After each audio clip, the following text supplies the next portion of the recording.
জেলখানা মানেই তো নরক। আমি হলফ করে বলতে পারি সোমনাথ, কোনো সৎ মানুষকে যদি 6 মাস জেলের মধ্যে আটকে রাখা হয়, একজন পাকা সমাজ বিরোধী হয়ে বেরিয়ে আসবে।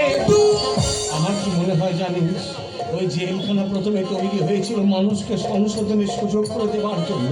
তোর টাকা তো পকেট মার তৈরি করবার কারখানা তো জেলখানা নয়, কিন্তু বস্তুত পক্ষে তাই হচ্ছে রে সোমনাথ।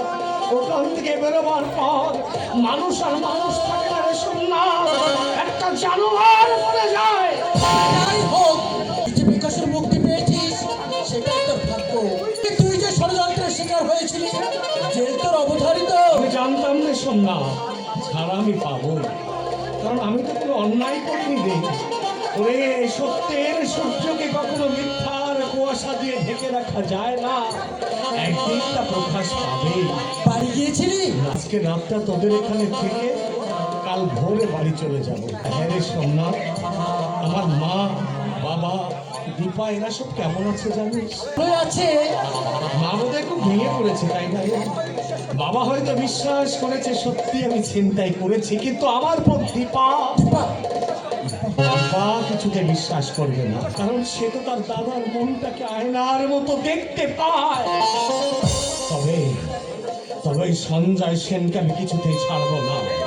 এই অপমানের প্রতিশোধ আমি নেবই।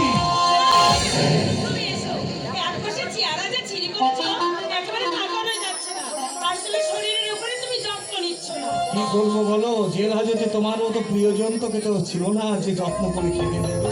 আসলে মানসিক চিন্তাতে আমার শরীরটা ভেঙে গেছে। ও 2-4 দিন বাড়িতে থাকলে সব ঠিক হয়ে যাবে। তুই মুখার্থে বিশ্রাম করে দেবো, আর তুই একটু ধরেই দিলাম, আমি আসছি।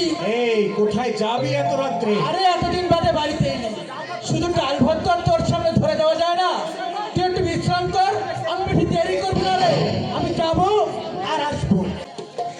জানো রমা, জেল হাজতে বসে আমি প্রতিটা দিন প্রতিটা ক্ষণ শুধু তোমার কথা ভেবেছি। মাঝে মাঝে আমার মনে হয়েছে আজ বুঝি আমার রমা আমার সঙ্গে দেখা করতে আসবে, কিন্তু নিষ্ফল প্রতীক্ষা। একটা দিনও তুমি আমার সঙ্গে দেখা করতে গেলে না রমা।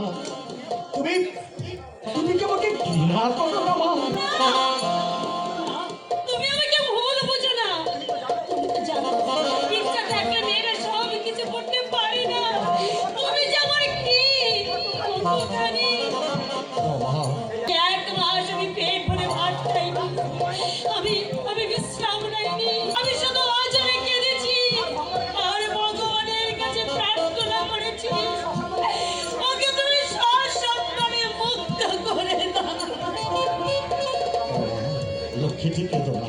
এবার আমরা নতুন করে জীবন আরম্ভ করবো।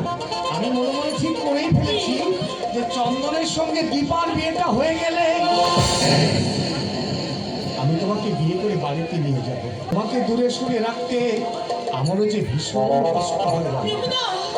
সরকারি চাকরি হয়তো আমার ভাগ্যে নেই, কোনো কলকারখানায় যদি আমি কুলির কাজ পাই আমি তাই করব। আমার মা বলেন শিক্ষার অহংকার করে কোনো লাভ নেই, এই পৃথিবীতে কোনো কাজই ছোট নয়। আর কিছু না হোক মরবই, রিক্সা চালাবো, লোকে যা ভাবে ভাবুক, পেটের জন্য আমি যে কোনো কাজ করতে প্রস্তুত। আমার